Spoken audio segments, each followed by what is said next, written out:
नमस्कार दोस्तों, आप सभी का स्वागत है आपका अपने यूट्यूब चैनल पढ़ाई तक में। दोस्तों आज की इस वीडियो में बात करेंगे रीजनिंग। ठीक है, रीजनिंग से मोस्ट इम्पोर्टेंट टॉपिक लेकर आया हूं दोस्तों, जो कि हर परीक्षाओं में पूछे जाते हैं। चाहे आपका स्टेट लेवल के हो गया दोस्तों, या चाहे एसएससी हो गया, फिर कोई भी कंपटीशन एग्जाम हो, रीजनिंग से हर बार प्रश्न पूछे ही जाते हैं। तो दोस्तों चलिए आज की इस वीडियो को शुरू करते हैं। तो यहाँ पर सबसे पहला प्रश्न देख पा रहे होंगे दोस्तों। ठीक है, एक सर्कल दिया हुआ है।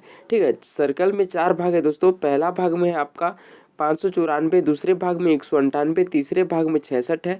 तो चौथे भाग में क्या होगा ये हमें बताना है। तो देख पा रहे होंगे दोस्तों यहाँ से।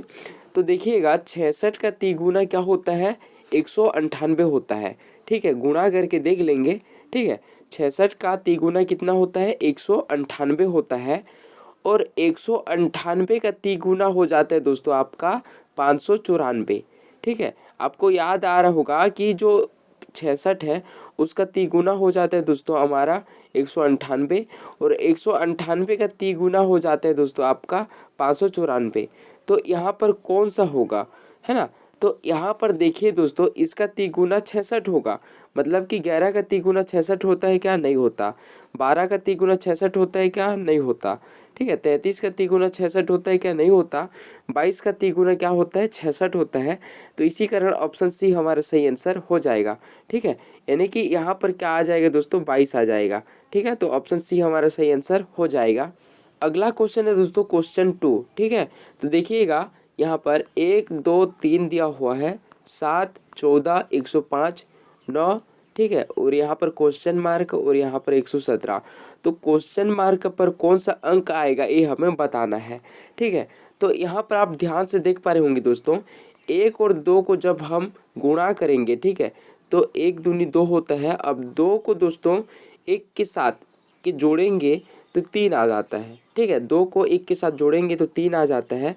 उसी प्रकार दोस्तों हमारा आ जाता है, देखिए 7 और 14 का गुणा करेंगे तो 7 14 हो जाता है दोस्तों 98। ठीक है, या 14 7 98 होता है।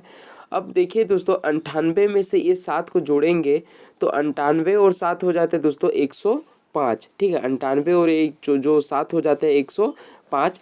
उसी प्रकार दोस्तों यहाँ पर क्या होगा, ताकि हम 9 को इसके और इसके साथ गुणा करेंगे और 9 को जोड़ेंगे दोस्तों, तो हमारा कितना आ जाएगा, 117 आ जाएगा।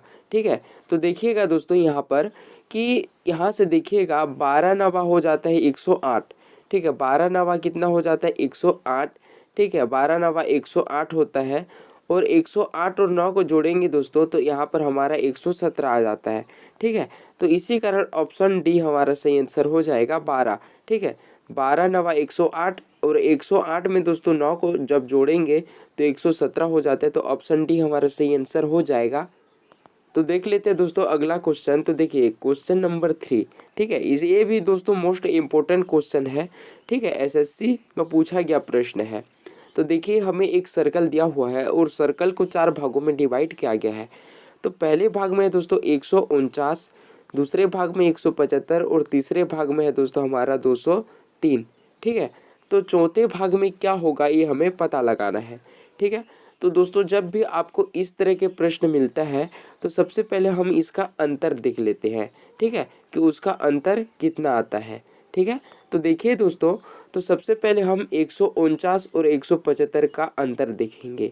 तो 149 और 175 के बीच जो अंतर आ जाता है दोस्तों वो 26 का है।